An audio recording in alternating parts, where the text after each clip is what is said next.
At a party with my husband's friends, I tried to kiss him while dancing. He pulled away and said, "I'd rather kiss my dog than kiss you." Everyone laughed. Then he added, "You don't even meet my standards. Stay away from me." The laughter got louder. I smiled like it didn't hurt, but when I finally answered, the room went silent. Some words sting, but mine cut deeper.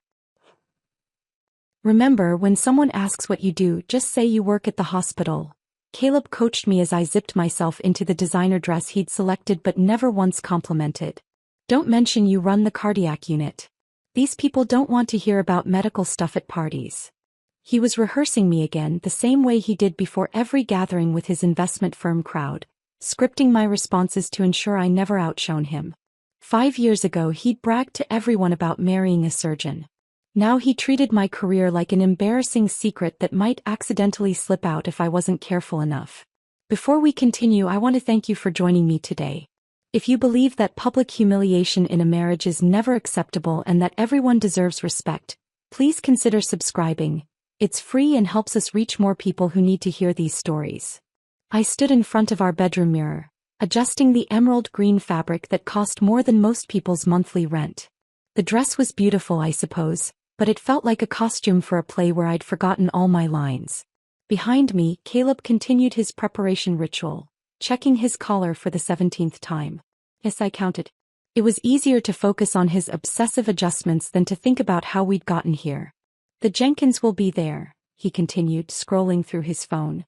"Remember, he's in mergers and acquisitions, not private equity. Don't mix that up again. And his wife's name is Patricia, not Paula."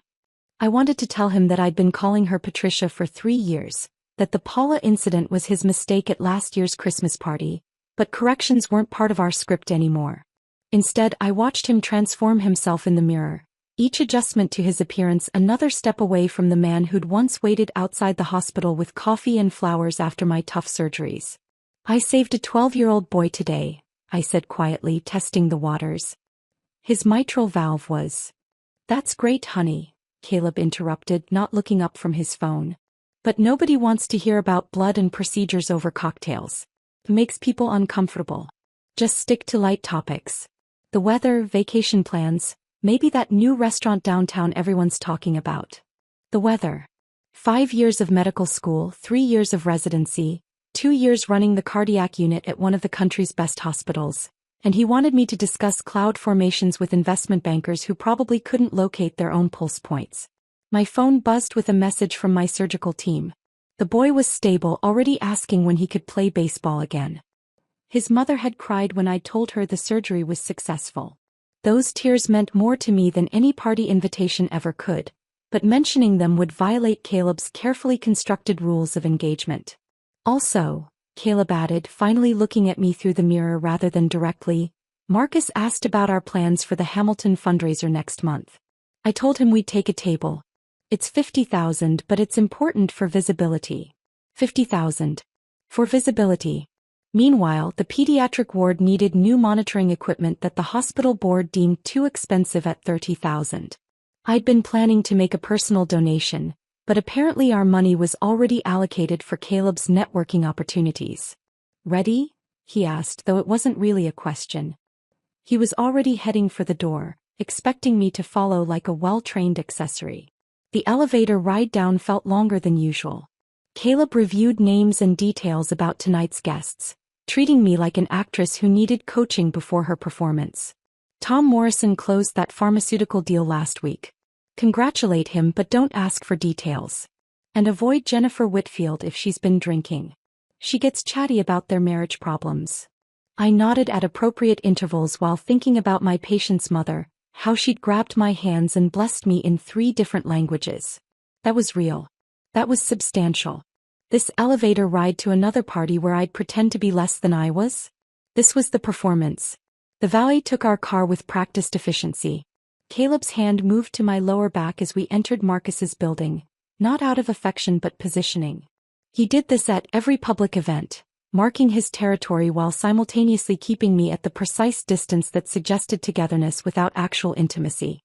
"Remember," he whispered as we waited for the penthouse elevator, "smile more tonight. You looked miserable at the last party. These are important people, Claire." My career depends on these relationships. His career. Not ours. Never ours anymore. The elevator opened directly into Marcus's penthouse, and I watched Caleb transform completely. His shoulders straightened, his smile activated with practiced precision, his voice dropped to that confident timbre he thought made him sound more authoritative. "Marcus," he called out, releasing my back to shake hands with enthusiasm that would disappear the moment we got home. "Caleb." "And Claire," Marcus added my name like an afterthought, his eyes already moving past me to see who else had arrived. This was my role now. The afterthought, the plus one, the silent partner in a partnership that had become anything but equal. Jennifer Whitfield approached with air kisses and champagne. "Claire, darling, you look lovely. That dress is divine. Caleb has such good taste." Even my appearance wasn't my own achievement anymore. The dress I wore, the shoes I stood in, the careful way I'd styled my hair, all credited to my husband's selections as if I were a doll he'd dressed for display. "Thank you," I responded with the measured tone I'd learned kept conversations brief. Too much enthusiasm invited follow-up questions. Too little marked me as difficult. The balance was exhausting. "Claire works at the hospital," Caleb interjected smoothly when Marcus asked what I'd been up to lately. "Just works at the hospital. Not runs the cardiac surgery unit, or saved a child's life today, or makes twice my salary keeping people alive. Just works. At the hospital. Like I organized filing systems or delivered meal trays." I stood there in my expensive dress, holding champagne I didn't want, smiling at people who looked through me rather than at me, and made a decision. Tonight would be different. Tonight I would try one more time to connect with the man I'd married, to find some remnant of the person who'd once been proud of my accomplishments instead of threatened by them. One more attempt to salvage what we'd built before it collapsed entirely. If that failed, and part of me already knew it would, then at least I'd know I'd tried everything before whatever came next. The conversation around me shifted to quarterly projections and market volatility, terms that floated past like background static while I watched the room transform. Someone had dimmed the lights, and the music changed from upbeat cocktail jazz to something slower, more intimate. Marcus took Jennifer's hand with practiced ease, leading her to the space they'd cleared near the terrace doors. Tyler pulled Sarah close, whispering something that made her laugh and rest her head on his shoulder. I stood at the edge of their happiness, holding my empty wine glass like a prop I'd forgotten how to use.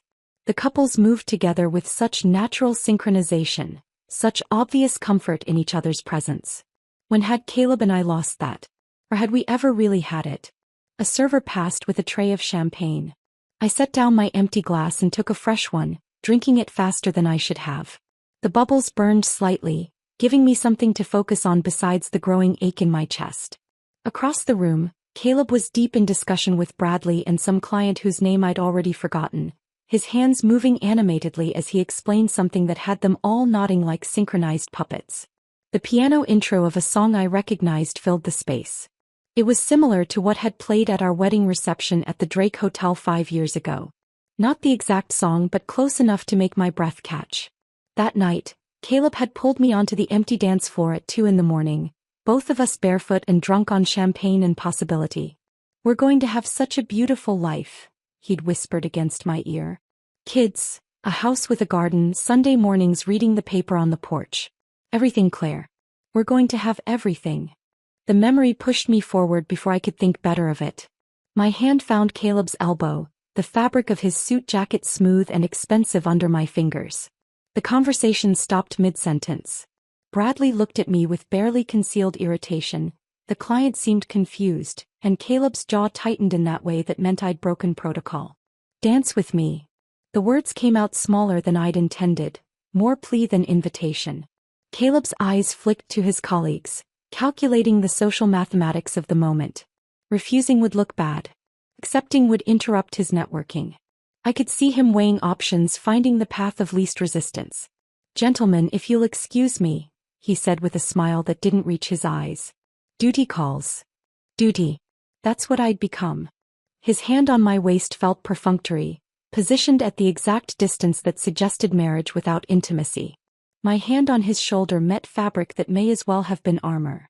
We began to move, but it was mechanical, like two strangers following dance class instructions rather than a married couple sharing a moment. The Patterson deal looks promising, he said, his eyes focused somewhere over my shoulder, probably tracking who was talking to whom, which connections were being made without him. That's nice, I murmured, trying to pull him closer, to find some echo of the man who'd once danced with me until sunrise. His body resisted, maintaining that careful distance. Everything about him radiated impatience. The tap of his fingers against my waist, the way his weight shifted like he was already planning his exit, the constant surveillance of the room that meant I wasn't worth his full attention even for one dance. Around us, other couples swayed with easy intimacy. Jennifer had her arms wrapped around Marcus's neck, her shoes abandoned somewhere, laughing at something he'd whispered. Sarah and Tyler were barely moving, just holding each other like the rest of the room had disappeared. Even the older couples, the ones who'd been married for decades, moved with a comfortable familiarity that made my chest tight. The wine and the music and the memory of better times created a moment of dangerous hope. Maybe if I could just bridge this distance, just remind him of what we used to have. I watched Jennifer kiss Marcus's cheek, saw Tyler brush Sarah's hair back with gentle fingers, noticed how every other couple seemed to exist in their own private bubble of affection. I leaned in. It wasn't meant to be dramatic or passionate. Just a simple kiss, the kind married people share at parties when the music is soft and the lighting is forgiving. The kind that says we're still here, still us, still together despite everything. Caleb jerked back so violently that several people turned to look. His face contorted with genuine disgust, as if I'd tried to force something toxic into his mouth. And then, loud enough for everyone to hear, clear enough that the music couldn't mask it, he said the words that would replay in my mind forever. I'd rather kiss my dog than kiss you. The laughter was immediate and cruel. Marcus nearly spilled his drink. Jennifer's hand flew to her mouth in delighted shock. Bradley actually applauded, as if Caleb had just delivered a punchline they'd all been waiting for. The sound crashed over me in waves, each laugh a separate wound, each chuckle a confirmation that I was the joke, had always been the joke. But Caleb wasn't finished. The laughter had fed something in him, validated whatever narrative he'd been constructing about us, about me. He raised his voice, making sure everyone could hear the encore. You don't even meet my standards. Stay away from me. More laughter. Someone whistled. A phone appeared in someone's hand. Were they recording this? My face burned, but my body had gone cold, frozen in the center of their amusement like a specimen pinned for examination. The room spun slightly, not from the champagne but from the sudden, devastating clarity that flooded through me. Every red flag I'd ignored assembled itself into a parade of truth.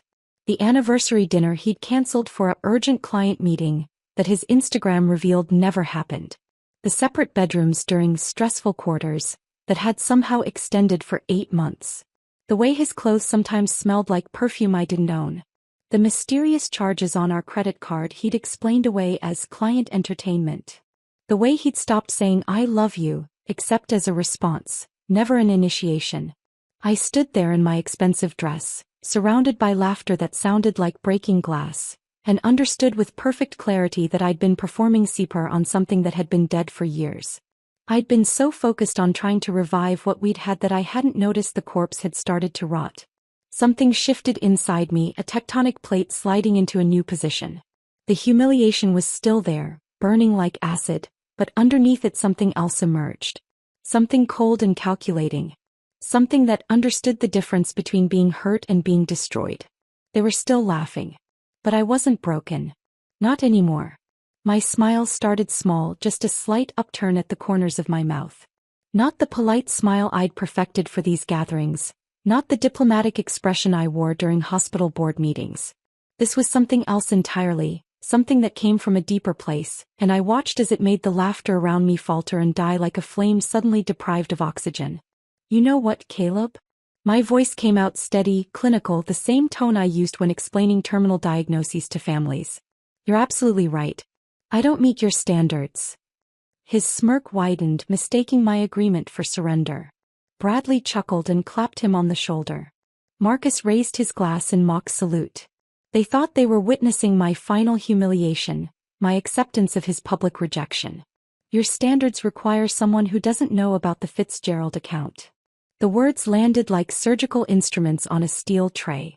Caleb's expression shifted, the smugness draining away as if someone had pulled a plug. His eyes darted to Bradley, then back to me. The room had gone quiet enough that I could hear the ice settling in someone's glass. What are you talking about? Caleb's voice had lost its confident timbre. I reached into my clutch and pulled out my phone, the device suddenly feeling like a weapon I'd been concealing all evening. Your standards need someone who hasn't spent the last 3 months documenting every discrepancy in our accounts. Someone who didn't hire a forensic accountant when she noticed $50,000 moving through shell companies in the Caymans. Jennifer leaned forward, her perfectly contoured face showing the first genuine emotion I'd ever seen from her. Marcus set down his drink with a sharp click against the marble counter. The atmosphere in the room had shifted from cruel amusement to electric tension. This is ridiculous, Caleb said, but his voice cracked on the last syllable. I swiped through my phone with deliberate slowness, letting each motion build the tension. Here's the audit report. Shell company registration documents. Bank transfers dated the same days you claimed to be at conferences that, interesting fact, you never actually attended. I turned the screen toward the crowd, watching them lean in like moths to a flame. Oh, and Bradley? You're in these too. Tuesday, March 15th, 3:47 p.m. Should I play the recording of you two discussing how to destroy evidence before the quarterly review? Bradley's face went from tan to gray in seconds. You can't. I touched the play button. Caleb's voice filled the room from my phone speaker, tinny but unmistakable. We need to wipe everything before Davidson checks the books. Transfer it through the subsidiary, then close it down. Make it look like a client error. Someone dropped a glass. The sound of it shattering against marble punctuated Caleb's recorded confession perfectly. Marcus stumbled backward, his hand reaching for the wall to steady himself. The Fitzgerald account. That was my father's retirement portfolio. Your standards, I continued, my voice cutting through the chaos beginning to build, also require someone who doesn't know about Amanda. Who's Amanda? Sarah's voice was sharp, but she wasn't asking me. She had turned to Tyler, her boyfriend, whose face had suddenly gone pale. The 23-year-old intern from Tyler's firm, I said, watching the dominoes begin their inevitable cascade. The one who needed that marketing position so desperately. The one Caleb's been visiting at her apartment every Thursday. Tyler's cousin, actually. Funny how these things connect. Sarah's hand connected with Tyler's face before he could respond. The slap echoed through the penthouse like a gunshot. Your cousin? The one you said needed help with her career. Your standards need someone who doesn't read text messages. I scrolled through my phone, finding the screenshots I'd saved. Like this one from 3 hours ago. Can't wait to be done with this boring party so I can see you tomorrow. Claire's so desperate it's embarrassing. Or this one from last Tuesday. My wife is pathetic. She actually thinks I'm working late. Jennifer had moved closer, reading over my shoulder. Oh my God, she whispered, then louder, turning to Marcus. The pills. The pills missing from our medicine cabinet. You said you didn't. What pills? Marcus asked, but his confusion seemed genuine. The little blue ones, Jennifer's voice was rising. You said you didn't need them, but they keep disappearing, and now, she whirled on Caleb. You were at our house last week for the game. You used our bathroom. Caleb lunged toward me then, his hand reaching for my phone, but I sidestepped with the same precision I used when navigating around operating tables. Years of surgical training had taught me economy of movement, and he stumbled past me, catching himself on a decorative table that wobbled under his weight. The Whitman portfolio, I announced to the room, which had become a tableau of frozen horror. Check your statements, everyone. Really check them. Those spectacular returns Caleb's been showing? Creative mathematics. The money's been siphoned into accounts in Panama. The FBI knows about all of it. You're lying, Caleb's voice had gone high, desperate. I pulled up another document on my phone. The federal prosecutor's office disagrees. This is the confirmation that arrest warrants will be served Monday morning at your firm. During the partner meeting specifically. Agent Patterson thought that timing would be particularly effective. The room erupted. Marcus was shouting about his father's money. Jennifer was screaming at Marcus about the pills and asking how he could not have known. Sarah was demanding Tyler explain his role in everything while he stammered denials. Bradley had his phone out, frantically typing, probably trying to move money or warn someone or book a flight to a non-extradition country. Through it all, Caleb stood frozen in the center of the chaos he'd created, his carefully constructed world collapsing around him like a house of cards in a hurricane. His mouth opened and closed but no words came out.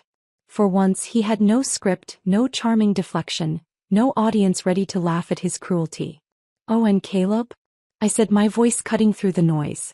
"Your mother knows everything. Eleanor called me last week after her accountant found discrepancies in the pension fund you manage for her.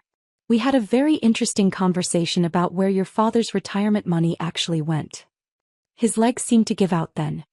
He sank onto one of Marcus's designer chairs, his head in his hands. The man who'd stood in the center of the room comparing me to a dog 5 minutes ago had been reduced to something small and pathetic, surrounded by the wreckage of his own making. The sound of my heels on marble was the only noise as I walked toward the door, each step measured and deliberate. The crowd parted, some staring at me with shock, others with something that might have been respect or fear. At the entrance to the penthouse I turned back one final time. The scene was perfect in its destruction. Trust fund kings and queens reduced to screaming accusations at each other. The careful social architecture they'd built crumbling as each revelation exposed another lie, another betrayal, another crime. And in the center of it all, my husband, no, my soon-to-be ex-husband, sat with his face in his hands, finally understanding what it felt like to be stripped bare and humiliated in front of everyone who mattered to him. I pushed through the penthouse door and into the hallway, my heels creating a sharp rhythm against the marble floor. Behind me, the chaos continued, voices raised in accusation, furniture scraping as people moved, Jennifer's shrill demands for answers cutting through it all. But ahead of me lay only silence and the gleaming elevator doors at the end of the corridor. My hand was steady as I pressed the call button, though I could feel the adrenaline beginning to ebb, leaving something hollow in its wake. The elevator arrived with a soft chime that seemed too cheerful for what had just transpired. As I stepped inside, Jennifer's voice suddenly called out behind me. "Claire, wait." She stood in the doorway of the penthouse, her makeup smeared, holding something in her hand. The necklace, a diamond piece she'd been showing off all evening. "This necklace," she said, her voice trembling. "You said it was bought with the Sherman Trust funds. Check the purchase date against the withdrawal records. March 28th. $42,000. The words came out clinical, factual. "You might want to take it off before the asset freeze hits Monday. They'll consider it evidence." She yanked the necklace off so quickly the clasp broke, diamonds scattering across the marble like broken promises. The elevator doors closed on her, scrambling to collect them, and suddenly I was alone in that small mirrored space, descending. 30 seconds. That's what I gave myself. 30 seconds to shake, to feel the magnitude of what I'd just done. My hands trembled as I gripped the rail, my legs suddenly unsteady in heels that had carried me through 12-hour surgeries but suddenly felt inadequate for this moment. 28 seconds. 29. 30. I straightened my spine, pulled out my phone and typed a message to my lawyer. "It's done. Everything is in motion. File the papers Monday morning." The response was immediate. "Security footage? They'll have it all. Make sure Patterson knows." The elevator opened to the lobby, where the doorman nodded politely, oblivious to the destruction happening 40 floors above. Outside, the valet brought my car around. I'd driven separately, knowing somehow that I'd need my own escape route. The drive home was automatic, muscle memory navigating while my mind replayed every moment, every word, every expression on Caleb's face as his world collapsed. Our house stood dark against the streetlights, looking exactly as it had when we'd left 3 hours ago, though everything had changed. I parked in the garage and sat for a moment, staring at Caleb's golf clubs mounted on the wall, his mountain bike he never rode, the tool set he'd never opened. Props in a performance of a life he'd wanted people to think he lived. Inside, I moved with purpose. Box after box came up from the basement storage room, the good ones we'd saved from our wedding gifts, sturdy and clean.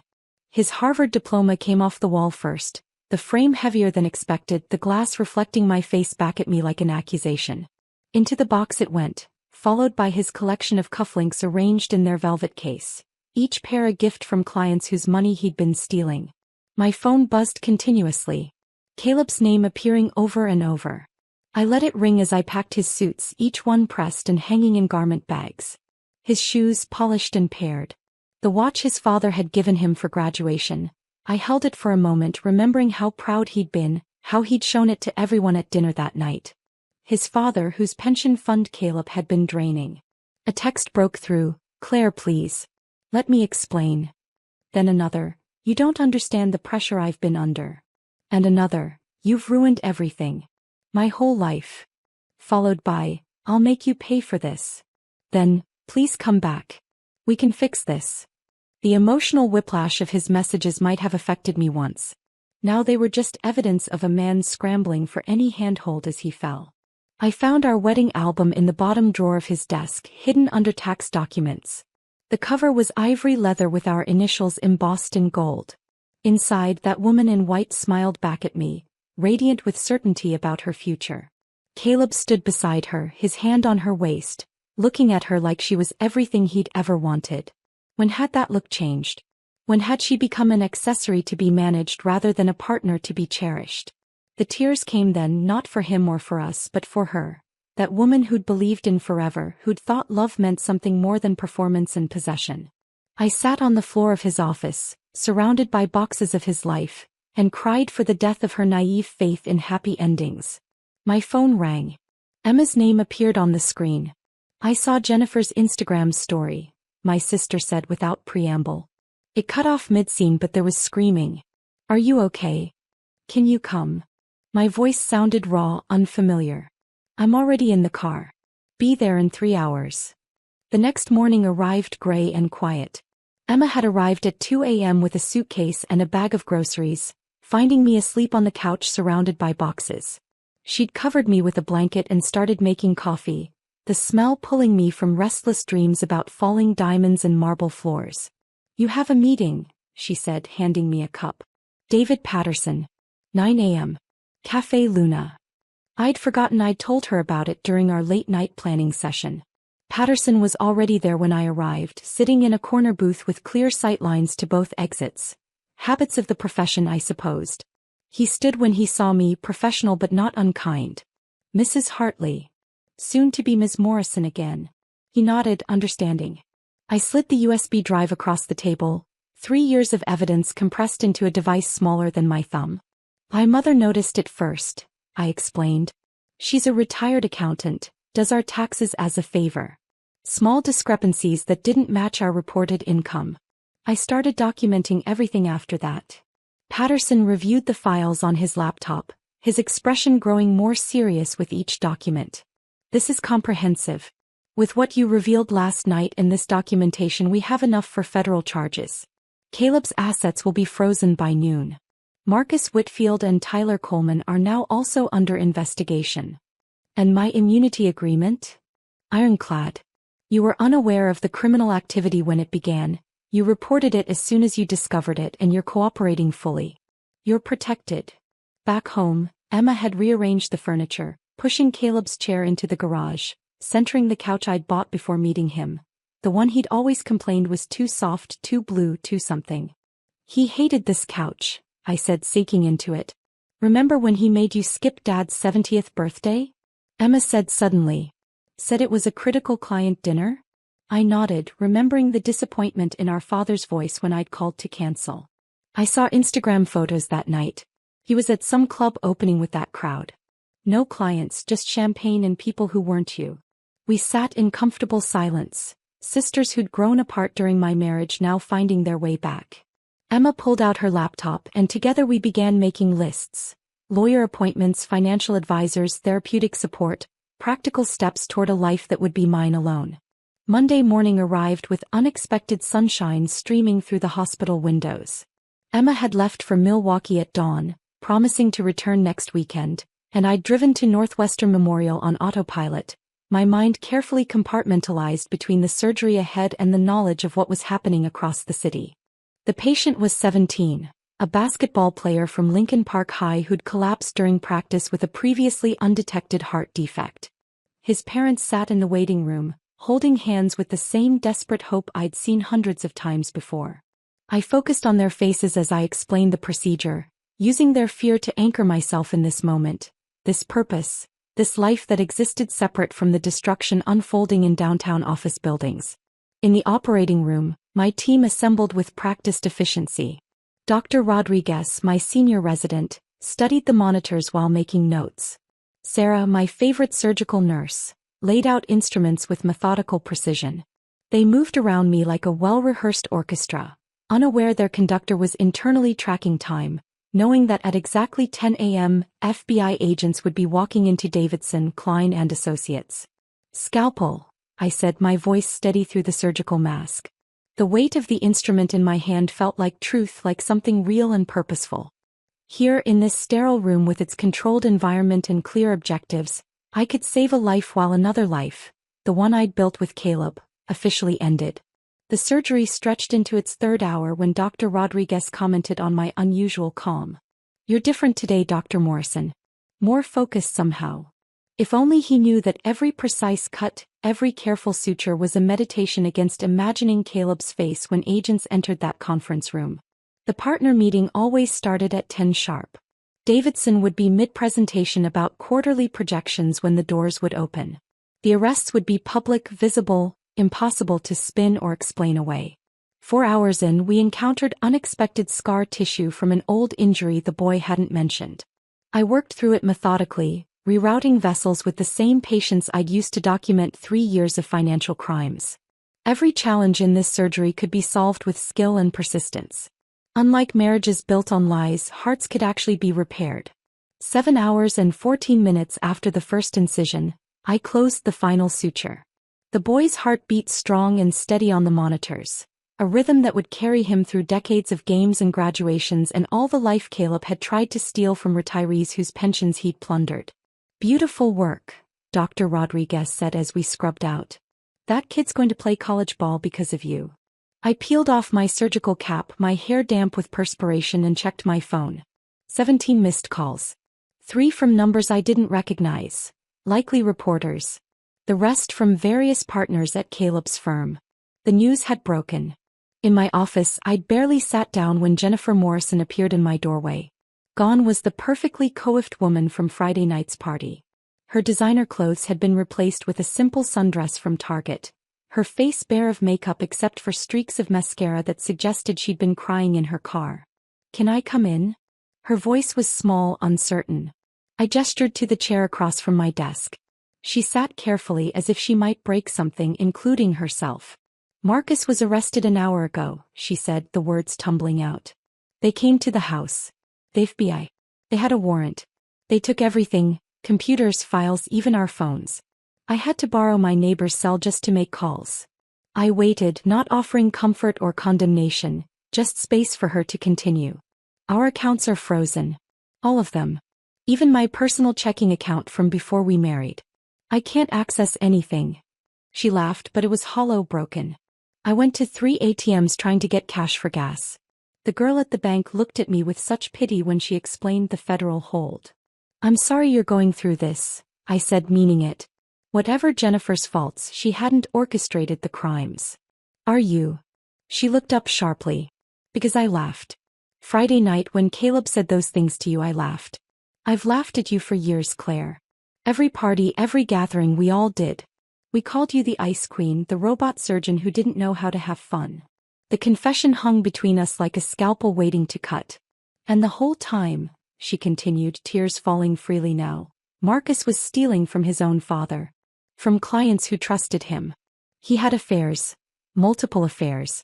There's apparently a whole separate credit card I never knew about. The FBI agent asked me about trips to Vegas I didn't even know happened. She pulled a tissue from her purse. A regular purse, not the designer bag she usually carried.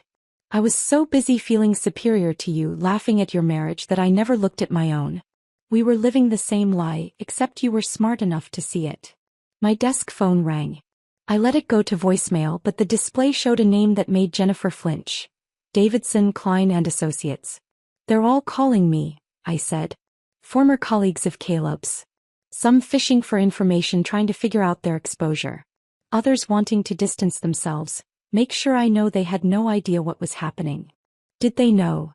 Jennifer asked. My phone buzzed with a text from a number I recognized. Caleb's former assistant, Meredith. Dr. Morrison, I wanted you to know that we all knew about Amanda. About the others too. I'm sorry we never said anything.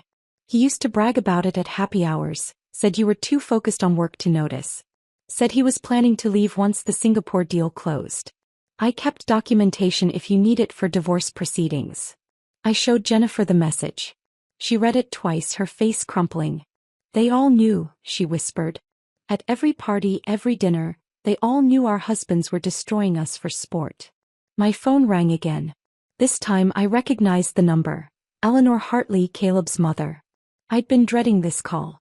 I should take this, I told Jennifer. She stood to leave, then paused at the door. Claire? That strength they mocked you for? Don't lose it. It's the only reason you're still standing while the rest of us are falling apart. Eleanor's voice was crisp when I answered, decades of Southern breeding barely concealing her emotion. Claire, I owe you an apology. Not hello, not how are you. Straight to the point like always. I've been a terrible mother-in-law. I disapproved of your career, thought you should focus on giving me grandchildren, criticized you for not supporting Caleb's ambitions properly. I said nothing, letting her continue. I hired an investigator 6 months ago, she said. The pension account irregularities were too obvious to ignore. I know everything, the affairs, the stealing, the lies. I've already spoken to the federal prosecutor. I'll testify against my own son if necessary. Eleanor. He was trying to transfer the house into my name. Did you know that? To hide assets from potential lawsuits. The paperwork was drawn up but never filed. He must have gotten distracted by his scheming. She paused. I raised him better than this. His father would be devastated. 3 months had passed since the arrests, and autumn had turned Chicago's skyline into a study of gray and gold. I sat in my home office, the one Caleb had never entered because it was too cluttered with medical journals, composing an email to Malcolm Chin, a financial blogger whose readership included every major firm in the city. The subject line read simply, documentation you should see. The attachments included court filings, arrest records, and a detailed timeline of the fraud that I'd compiled with my lawyer's blessing. Every document was public record but scattered across different databases. I was simply consolidating them into one devastating package that would appear first whenever anyone searched Caleb's name for the next decade. My phone buzzed with a text from Amanda. We'd been in contact since I'd connected her with Patricia Okonkwo, an attorney who specialized in cases against predatory executives. Lawsuit filed this morning. Emotional distress and pregnancy discrimination. Patricia says the timing with your document release is perfect. Thank you, Claire. I'd never expected to become allies with my husband's mistress, but Amanda had been a victim too, 23 years old, told she was special, promised a future that was never going to materialize. She was 7 months pregnant now, living with her parents in Iowa, rebuilding a life that Caleb had derailed with his lies. That evening I attended the Chicago Children's Hospital Charity Gala, the same event where I'd met Caleb 6 years ago. Back then I'd been the promising young surgeon he'd pursued. Now I walked in alone, my presence creating ripples of whispered conversations throughout the ballroom. Claire, darling, Margaret Whitestone approached, her smile tight with curiosity. How brave of you to come. Brave. As if attending a charity event required courage. As if I were the one who should be hiding. The children's ward needs support regardless of personal circumstances, I replied, accepting a champagne flute from a passing server. Throughout the evening I watched the social choreography unfold. Caleb's former colleagues clustered in corners, their bodies angled away from anyone tainted by association with the scandal. Marcus's former clients moved through the room like refugees, trying to establish new alliances while their frozen assets left them scrambling. Near the silent auction tables, I overheard Bradley's wife, Jessica, speaking to a small group of women. We had no idea, of course. Bradley barely knew Caleb outside of work functions. I activated the recording app on my phone, keeping it casually at my side. Please, another woman laughed. Bradley was at every boys' night. Remember that Vegas trip last year? My husband said they were practically celebrating something. Now we know what. The Singapore deal, Jessica admitted, her voice dropping. Bradley mentioned it once. Said Caleb had found a creative solution to the funding problem. We should have known creative meant illegal. These admissions, these small acknowledgments of willful blindness, were building blocks in a larger structure of accountability. My lawyer would be very interested in Bradley's prior knowledge of the Singapore deal. The divorce proceedings had begun 2 weeks earlier, and Caleb had arrived with a strategy that was breathtaking in its audacity. His attorney argued that my substantial surgical income should be factored into the settlement, that my earnings should offset his current inability to work due to the criminal proceedings. Your Honor, Caleb's attorney had stated, Dr. Morrison earned over $400,000 last year. Mr. Hartley's career has been destroyed by allegations that. By federal charges, my attorney Diana interrupted. Not allegations. Charges. Based on evidence Dr. Morrison provided after discovering her husband's criminal activity. Diana then produced a folder that made Caleb visibly pale. We've discovered cryptocurrency wallets in Mr. Hartley's name containing approximately $200,000 in Bitcoin, purchased over the last 18 months.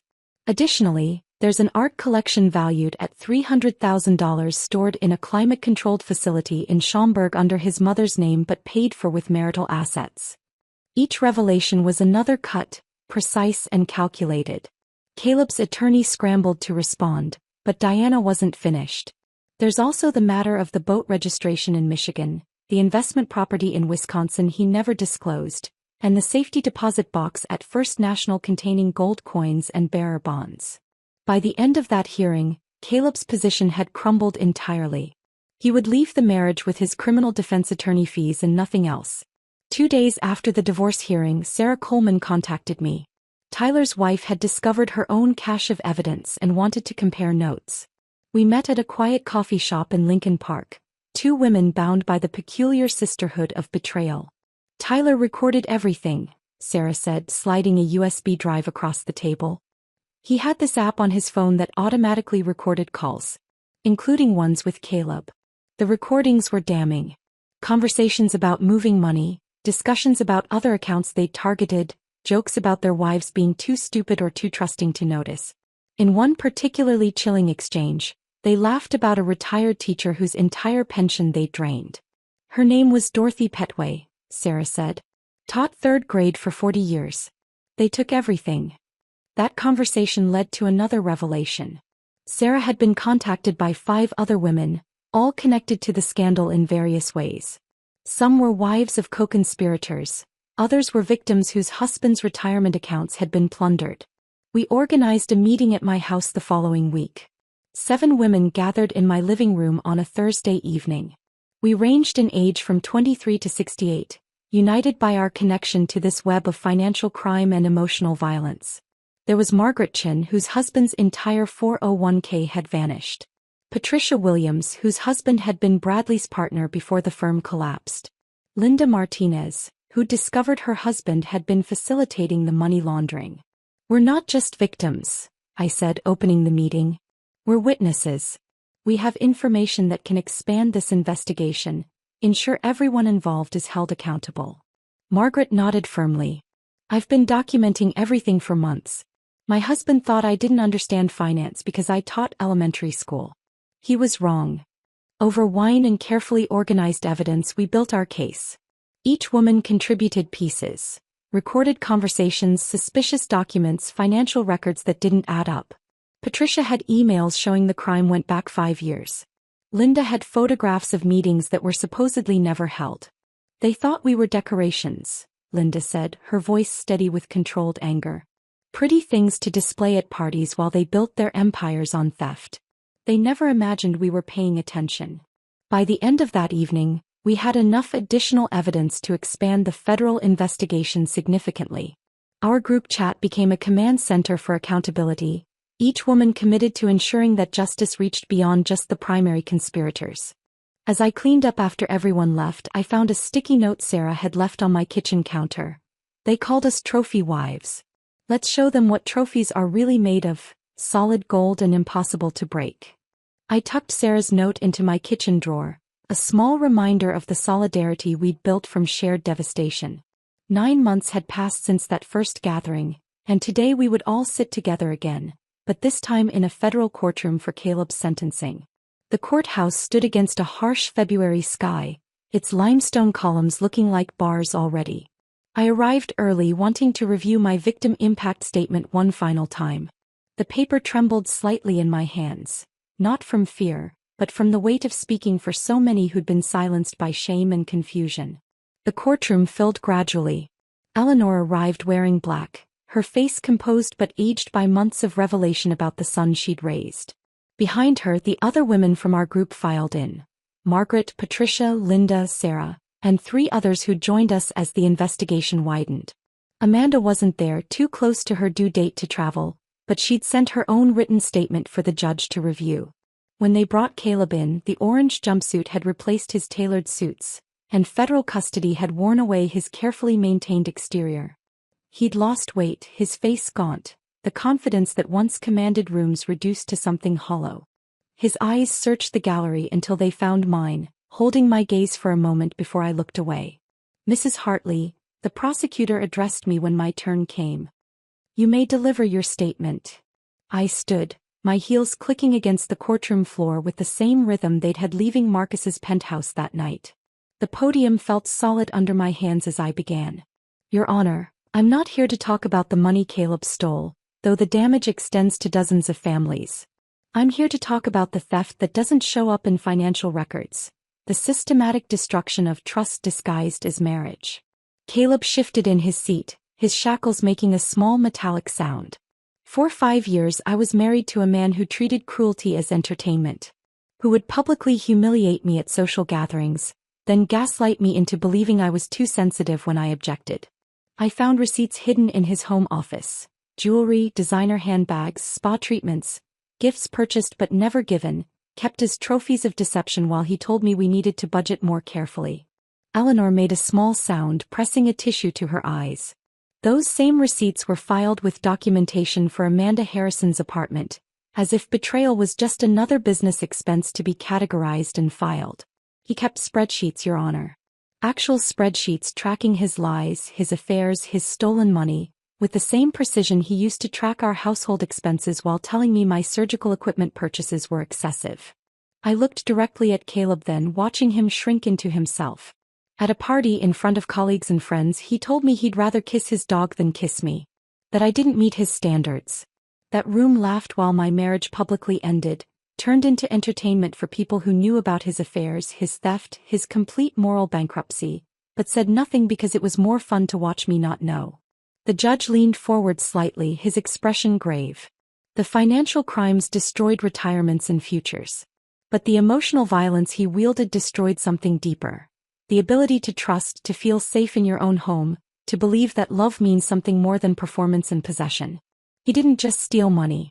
He stole years of my life, my confidence, my faith in partnership. That theft has no restitution amount." I returned to my seat as others gave their statements. Dorothy Petway, the retired teacher, speaking about losing her entire pension. Marcus's father describing the betrayal of trusting his son's best friend. Amanda's written statement read aloud about workplace predation and abandoned promises. When the judge finally spoke, his voice carried the weight of everything he'd heard. "Mr. Hartley, the federal guidelines suggest 5 years for your financial crimes. However, the aggravating factors here, the breach of fiduciary trust, the exploitation of marital assets, the systematic nature of your deception, warrant a departure from those guidelines. I sentence you to 7 years in federal prison." The gavel came down with finality. As the guards prepared to lead him away, Caleb turned toward me, mouthing words that looked like, "I'm sorry." But I was already turning away, reaching for Sarah's hand, then Margaret's, creating a chain of women who'd survived similar devastation and found strength in shared truth. Eleanor approached as we left the courtroom. "Claire, what you said in there. I never understood what he put you through. I failed you as a mother-in-law and I'm deeply sorry." That evening, my apartment filled with the same women who'd gathered months earlier, but the atmosphere had shifted from grief to something resembling hope. Sarah arrived with champagne, purchased with funds from Tyler's seized assets, a detail that made us all smile grimly. "To justice," Margaret raised her glass. "To survival," Patricia added. "To never being silent again," Linda concluded. We shared updates on our new lives. Sarah was back in school, pursuing the law degree she'd abandoned when Tyler convinced her they didn't need 2 careers.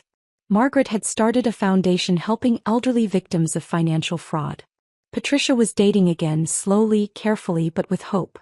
I got a letter from Amanda, I announced, pulling it from my purse. They gathered around as I read aloud. She was 8 months pregnant now, planning to raise the child alone with her parents' support. She was also writing a book about predatory workplace relationships, asking if I'd write the foreword.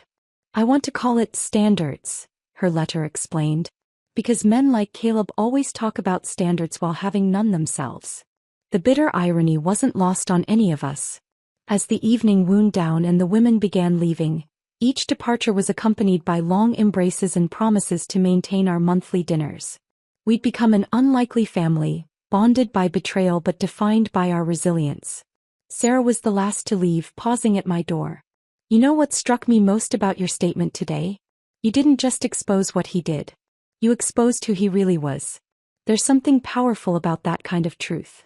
After she left, I stood at my window looking out at the city lights.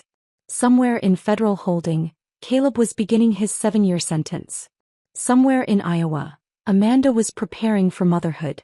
Somewhere in this city, other women were living with similar secrets, similar shame, similar confusion about love versus control. I thought about the woman I'd been at Marcus's party, standing frozen while strangers laughed at my humiliation. She felt like someone I'd known once but could barely remember now. In her place stood someone harder perhaps but also clearer. Someone who understood that real strength wasn't about enduring cruelty but about exposing it, completely and without apology. The morning light streamed through the floor-to-ceiling windows of Marcus's former penthouse, casting long shadows across marble floors that had witnessed my public humiliation exactly 1 year ago. The realtor, an energetic woman named Beth who didn't know the history of this space, gestured enthusiastically at the view. The seller is highly motivated, she said, her voice echoing in the empty rooms. The bankruptcy trustees want this sold quickly. At half the original purchase price, it's an incredible opportunity. I walked to the spot where I'd stood frozen while Caleb compared me to a dog, running my hand along the cold glass. The terrace doors were open and I could see the space where couples had danced that night. The same marble, the same walls, but stripped of furniture and pretense. It looked smaller somehow. Less intimidating. The maintenance fees are reasonable for a property of this caliber, Beth continued, checking her tablet. And with your pre-approval amount you could easily. I'll pass, I said quietly, surprising myself with the certainty in my voice. Beth looked confused. But you haven't even seen the master suite or the... I don't need to own this space to know I've already conquered it. I turned from the window, taking one last look at the empty room. Some victories don't require possession. Sometimes walking away is the real triumph. As the elevator descended, I felt lighter with each floor we passed. I didn't need to transform that penthouse into something else. My transformation had already happened without needing to claim that particular piece of real estate. 2 weeks later, my article appeared in the New England Journal of Medicine. When Success Blinds, High-Achievement Professionals and Intimate Partner Deception, examined how career-focused individuals, particularly in medicine and law, often missed signs of emotional and financial abuse in their personal relationships. The response was immediate and overwhelming. My hospital email filled with messages from other doctors, lawyers, executives, mostly women but some men too, sharing their own stories of how professional success had made them targets for predatory partners who saw achievement as something to exploit rather than admire. Harvard Medical School reached out first, inviting me to speak at their conference on physician wellness. Then Stanford, Johns Hopkins, and dozens of other institutions. Each speaking engagement revealed the same pattern. Accomplished professionals so focused on their careers that they'd explained away red flags as stress, dismissed cruelty as tough love, rationalized exploitation as partnership. Your article saved my marriage, a young resident told me after a talk in Boston. Not because it helped me fix it, but because it helped me realize there was nothing left to fix. I'd been performing CPR on something that died years ago. That phrase, performing CPR on something already dead, had resonated with so many readers that it became the unofficial title of my talks. 3 months after the article's publication, I stood in my parents' backyard in Milwaukee, watching my father blow out 70 candles on a cake my mother had spent 2 days perfecting. The same family members who'd attended my wedding to Caleb were here, but the atmosphere was different now. Lighter. No one was pretending anymore. I never liked him, my Aunt Patricia announced after her 3rd glass of wine. His handshake was too firm. Like he was trying to prove something. You said he seemed charming, my mother reminded her. I said his teeth were very white. That's not the same thing. Everyone laughed, and I realized this was the first family gathering where Caleb's absence felt like a presence worth celebrating rather than avoiding. Claire dear, my father called out, come here. There's someone I want you to meet properly. David Patterson stood near the garden my mother tended religiously, looking surprisingly comfortable in jeans and a casual shirt instead of his usual federal prosecutor attire. We developed an unexpected friendship over the months of trial preparation, built on mutual respect and absolutely zero romantic undertones. Your father invited me, David explained, looking slightly embarrassed. He said I needed to try your mother's potato salad before I could claim to understand the Midwest. And? I asked. Life-changing, he admitted. I may need the recipe for evidence. My father beamed, clearly pleased with his matchmaking attempt despite my repeated explanations that David and I were merely friends. What my father didn't understand, what most people didn't, was how valuable that friendship was. David treated me as an equal, sought my opinion on cases involving financial crimes against spouses, never once suggested that my strength was intimidating or my success was excessive. Eleanor called yesterday, David mentioned quietly while my father got distracted by grandchildren arriving. Caleb's appealing his sentence. Let him, I said, watching my mother fuss over my sister's children. Appeals require new evidence. All he has are the same old lies in a different order. 6 months later, I stood in an operating room preparing for one of the most delicate surgeries of my career. Senator Rebecca Walsh's 17-year-old daughter needed a complex valve repair, the kind of procedure that required absolute precision and steady hands. 7 hours later, I emerged from surgery to find the senator waiting with tears in her eyes. You saved her life, she said, gripping my hands. How can I ever repay you? I was doing my job, I replied, the same response I gave to every grateful parent. No, she said firmly. This is more than a job. This is a gift. Have you ever considered healthcare policy? I'm forming a committee on medical access reform. We need voices like yours, people who understand both the human cost and the practical realities. I thought about the offer over the following weeks. It would mean less time in surgery, more time in Washington. Less direct healing, more systemic change. The kind of opportunity that Caleb would have killed for. The prestige, the power, the proximity to influence. But I wasn't Caleb. I didn't need external validation to know my worth anymore.